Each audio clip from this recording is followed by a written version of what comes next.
And well, it seems like you said, like, you had kind of control over that. Then what made it go so haywire last year? the cameras. Really? Yeah, it's just nucleus, bad nucleus. And do you feel like you could, going back on it, would you have done anything different to, like, from the top down, like, this is how it is? You know what? I don't know. I think it might have been inevitable, man. I don't know if you could have changed that. I don't know if anybody could have came in there and did anything different. I wasn't going to change up anything because my model's always been successful. So why would it change all of a sudden? But did you change, you think? I don't think I changed. I think... Because the ego is dangerous, man. I noticed from my own ego, like, my career's changed a lot. I've worked for 15 years, and in the past year, it's really gotten a lot different. Yeah. And sometimes it's tough for me.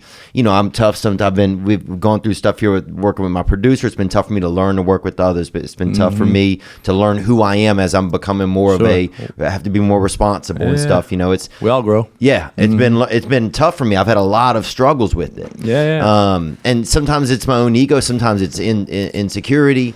It's a little bit of everything. I think football coaches, especially head coaches, are probably the most egotistical humans on earth. I think football players are the most egotistical people on earth, and I think that's where you get the headbutting going on. But I don't think I changed. I think as the year went on, you can see. My boss made a comment the other day. You can see in the show, because she watched it. You could see on the show how you just were like, "Give me the fuck over this year," because you didn't want to be around those kids, those coaches, nothing. And I didn't. And that's why I was week 5, to be honest with you, I was thinking about what I'm doing different next year already. And I already had the plan. I was doing it every night till midnight or 2 in the morning, 3 in the morning in my office building this year's team. And is that because if you don't win that year, if you don't get to that high, like if you're not undefeated, then it doesn't really matter? Or what is... Nah, just that I knew the nucleus we had, and it was just a bad batch, man. Bad batch from top to bottom, and I knew I was starting over, and I was going to gut this thing, and we were going to get back to the basics. And character first was what I was changing. So I had character first wrapped everywhere in the facility, and that was going to happen. And that's so that German kid that I hired, that whole issue happened with. I hired him to be a graphic design guy, and he was a manager who came from overseas, came out there, and I got him a job on campus, fed him every day. I said, listen, if you can help me wrap this facility, get it nice, I'll let you be on the team. You'll never play, but I'll let you be on the team. What was he going to be on the team? A soccer player? I don't know what he would have been. But he did a good job, and I let him in. He helped me wrap that thing, getting all of that going. Yeah, I will say that a lot of stuff looked good. Yeah, so that place was bad when I got there, man. It was, you don't even know. I built everything with these, man, and that's the most rewarding thing. I think the blood, sweat, and tears you put in, and when you win it, and that's the most rewarding deal in anything. But he did he backstab you a little bit? I didn't think it was that bad. Texting you, calling my buddy Hitler, that doesn't mean anything to me. It's like, I don't give a fuck. It's like, it's a joke between friends, and it's a fucking... He called himself that. Yeah. And that's when he got there, he did that. And the team called him that. And everybody called him that word. And Digital Hitler, I think, is one of his screen names. Yeah, it's crazy. He had the Mein Kampf book he'd walk around with. Damn, bro. He did a lot of that. It's all going to come out, man, the truth. And the thing is, man, he did a lot of that stuff, and the kids were going to kill him, man, after the whole deal. And even though I'm getting investigated, I'm having to protect that kid from getting killed by the players. And people don't know that. And I hired mad for it because they were trying to fire me over it. And the players wanted you there. Yeah, and they were like, "Motherfucker, your ass calls yourself that. Now you want some 15 minutes of fame?" Right. And you see in the show, I guess, Greg, I thought depicted it right. You see us. Kids are calling him that. Well, I'm calling him that on the field in the office. He's laughing and giggling because he knew. And you see these text messages that were put in there. There's stuff scratched out. Yeah. On the media. There's some stuff missing that's unbelievable, and how people take your opinion and run with their own opinion and run with it. Also, it's a text message between two people. Who gives a shit? If I say Nick and I'm sorry if I'm being a Hitler today, or let me ask you this: did you know this? My boss, the president of the college, was of a Jewish descent. Who? Barnwood. Barnwood. Yeah, I knew that. So he's up there saying these things in the academic building. I get wind of it. I bring him in the office. I suspend him. I had a huge issue with him and females. Females are coming to me left and right like he's super scary to them. Yeah. And he's creepy. Oh, and dude, he made my fucking room. ovaries hurt a little, and I got a cock. You feel me? So he's breaking into the weight room, man. And the Bro, this sounds like Selena. This sounds like the person that killed Selena. Fuck, man. I'm just telling you. Why didn't you let that guy go then at some point? Well, I did. I suspended the guy, and I cut. I said, "You're done here." He immediately goes from there to the fucking academic building and doing like the march and shit. Oh. And the teachers call me, and that's when I send out the text. And I was really doing it as a joke to say, "Listen, I'm trying to help you save your ass, but I'm your new boss, basically. Get your ass over here and see me because you're not going to do that shit under my watch, under my program, and make us look bad as a football program." And so that's why I regret that. I regret doing that way because obviously nowadays with the soft-natured people that we live in this culture, society, they want to get 15 minutes of fame and they're going to blast you out. And I don't blame the kids, man. I don't blame the kid. You don't blame him? I don't blame him. I blame the cowardly grown folks that pushed it. I get the kid a job on campus. It's the guy that employed him that pushed this. Right. And it's ridiculous because he not the wanted principal, some fame. huh? Not the president. Not the president. No. Because the president seemed to kind of, he doesn't comment on it in the show, but I mean, I knew that he was Jewish, or he seemed like it, you know, and then, but then I was like, oh, if he didn't really comment on it, then he, you know, like, I don't know if anybody, because nobody cared.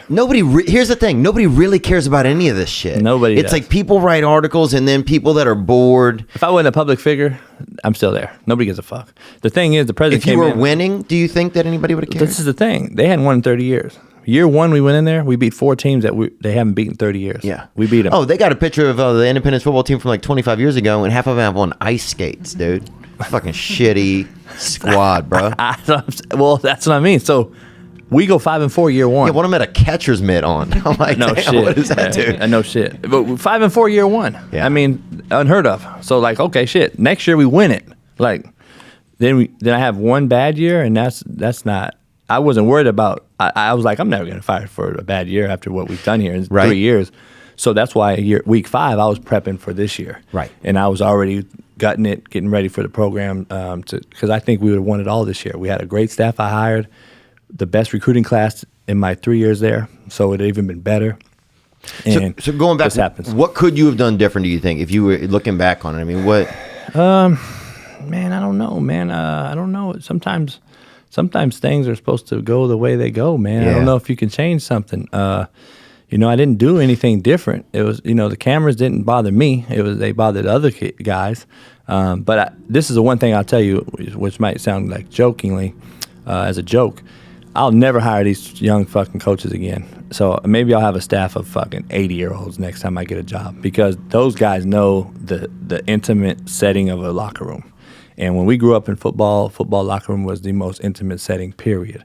Now it's a mockery. It's a place where kids want to film you, cussing out the team because Johnny stole at Walmart. You're cussing out the guy and the team for making an example of everybody. So you better not do it, or this guy, you're going to end up like him, cut, or in jail.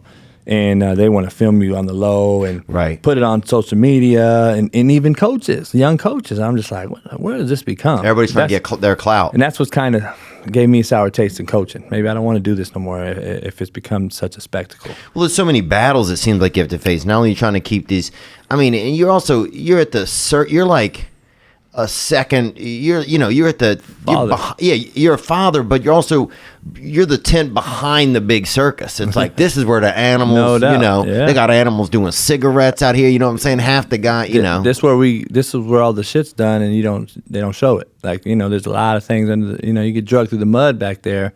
They just show the good shit. Dumping water on me when we win it all. Like you don't know what we had to go through to win that thing. You know what I mean? And it's not like it's a 20-minute ride from in California, JUCO, you're taking 20-minute bus rides. We're going to Garden City 7 hours across the state or to Iowa or whatever. And, you got to deal with those kids in hotels overnight, you know.